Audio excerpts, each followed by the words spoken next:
तर शेतकऱ्यासाठी एक महत्त्वाची एक अंदाज देणार आहे, कारण की ज्या भागात अद्यापही पाऊस झालेला नाही त्या शेतकऱ्याला सांगू इच्छितो की तुमच्यासाठी आनंदाची बातमी.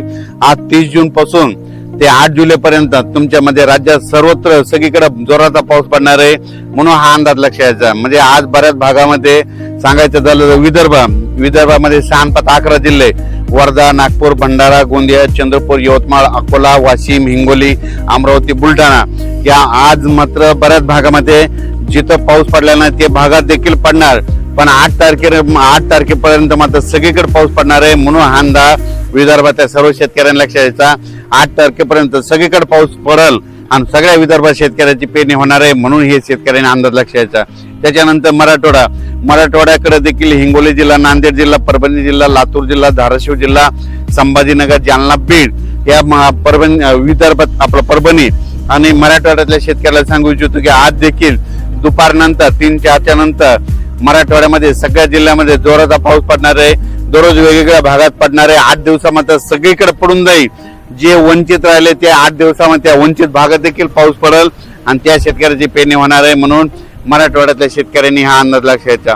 त्याच्यानंतर पश्चिम महाराष्ट्रातल्या शेतकऱ्याला सांगू इच्छितो की 8 दिवसामध्ये तुमच्या इकडे देखील जे भाग सुटलेला त्या सुटलेल्या भागात देखील पाऊस पडणार आहे, म्हणून हे अंदाज लक्षात घ्यायचा. त्याच्यानंतर उत्तर महाराष्ट्राकडे नंदुरबार जिल्हा झालं, धुळे जिल्हा झालं, जळगाव जिल्हा झालं, नाशिक, पुणे ह्या पट्ट्यातल्या सर्व शेतकऱ्याला सांगू इच्छितो तुमच्याकडे देखील म्हणजे आजच दुपारनंतर बऱ्याच ठिकाणी पाऊस जोराचा सुरुवात होणार आहे. पण 8 दिवस मात्र 8 जुलै पर्यंत मात्र खूप जोरात पाऊस पडणार आहे, म्हणून हा अंदाज लक्षात घ्यायचा. पण राज्यात मात्र ह्या 8 दिवसामध्ये काही ठिकाणी मुसळधार, कुठं अतिमुसळधार, काही ठिकाणी अतिवृष्टी होणार आहे, म्हणून हा अंदाज लक्षात घ्यायचा. मग अतिवृष्टी कुठं होणार, अतिमुसळधार कुठं होणार आहे म्हणून हे तुम्हाला सांगू इच्छितो. सर्वप्रथम मुंबईकरांनी हा अंदाज लक्षात घ्यायचा आणि सतर्क करायचं. मुंबईकडे म्हणजे 8 जुलै पर्यंत जोराचा पाऊस पडणार आहे, म्हणून मुंबईच्या जनतेने सतर्क राहावे. पुण्याकडे देखील खूप पाऊस पडणार आहे. अहिल्यानगर जिल्ह्यात देखील ह्या म्हणजे 8 दिवसामध्ये अतिवृष्टी होईल, काही ठिकाणी मुसळधार पाऊस पडणार आहे. उत्तर महाराष्ट्राकडे नंदुरबार जिल्हा, नाशिक जिल्हा, जळगाव जिल्हा, धुळे जिल्हा, संभाजीनगर, त्याच्यानंतर बुलढाणा जिल्हा, अकोला जिल्हा, अमरावती ह्या पट्ट्यात मात्र अतिमुसळधार पाऊस पडणार आहे, म्हणून हा अंदाज लक्षात घ्यायचा.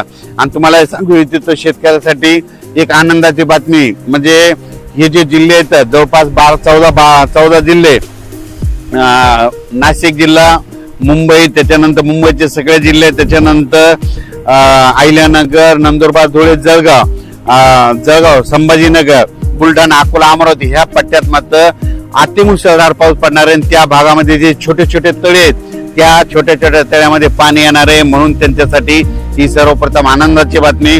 त्याच्यानंतर राज्यातल्या हे जे पाऊस आहे तिकडे जर मुसळधार पाऊस पडत असला तर उर्वरित राज्यात मात्र रिमझिम कुठं जोरात कुठं पेंडोल तासा पाऊस पडणार आहे. 8 दिवसात मात्र संपूर्ण महाराष्ट्र आपण टाकणार आहे, म्हणून हे अंदाज लक्षात घ्यायचा. ज्या शेतकऱ्याच्या शेतामध्ये जर वापसा असेल, ईदभर ओल असेल तर तुम्ही तुमच्या पेरणीचा निर्णय घ्या, कारण की 8 दिवस राज्यात चांगला जोराचा पाऊस पडणार आहे, म्हणून हे शेतकऱ्यांना लक्षात घ्यायचं.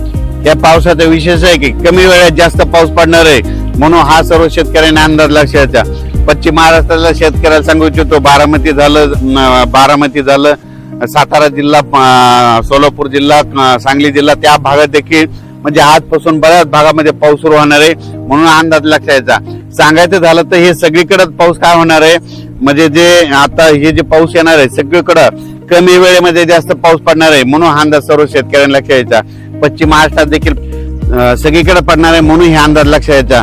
राज्यात मात्र आज 30 तारखेपासून आजच बघा म्हणजे खूप ठिकाणी पावसाला सुरुवात होईल आणि जे भाग निरंक राहिला तिथं देखील पाऊस पडणार आहे, म्हणून त्या शेतकऱ्यांनी घाबरून जाऊ नका, कारण की 8 दिवस तुमच्याकडे सगळीकडे पाऊस पडणार आहे, सर्व शेतकऱ्याची पेरणी होणार आहे. मी म्हणलो होतो ना 10 जुलै ते 15 जुलैमध्ये जे वंचित राहिलेले सर्व शेतकऱ्याच्या पेरण्या होतील, कारण की 8 तारखेपर्यंत सगळीकडे पाऊस पडणार आहे, तोपर्यंत वापसा होतच नाही, मग सगळ्या शेतकऱ्याच्या पेरण्या 10 ते 15 मध्ये होऊन जातील, म्हणून हे सर्व शेतकऱ्यांनी लक्षात घ्यायचं. आम्ही देखील पेरलोय आणि आता तणनाशक मारणं चालू आहे, तणनाशक देखील मारणं सुरू आहे आणि आमच्या पेरण्या संपूर्ण झालेल्या आहे. जवळपास 18 एकर सोयाबीन पेरणं झालं, कापसं देखील उगवलेले पाहू शकता. आमच्या इकडे धूळ पेरण्याचे कापसं देखील निघालेले इथं. जे 30 जून ते 8 जुलै पर्यंत जे पाऊस पडणार आहे त्यामध्ये शेतकऱ्याचं नुकसान देखील होणार आहे, कारण की पाऊस खूप पडणार आहे, कमी वेळेत जास्त पडणार आहे. म्हणून काय होईल, वड्या काठचे जे शेत आहे ते घासाघाशी होणार आहे, बांध फुटणार आहेत, कारण की पाऊस जरा जोरात आहे. म्हणून हे अंदाज शेतकऱ्यांना लक्षात घ्यायचं. आपल्या पाळीव प्राण्याची काळजी घ्या, पशुधनाची काळजी घ्या. झाडाखाली पाऊस चालू असताना आपली जनावरे बांधू नका, कारण की या पावसामध्ये विजेचं प्रमाण जास्त आहे, वारं देखील आहे. म्हणून हा अंदाज सर्व शेतकऱ्यांनी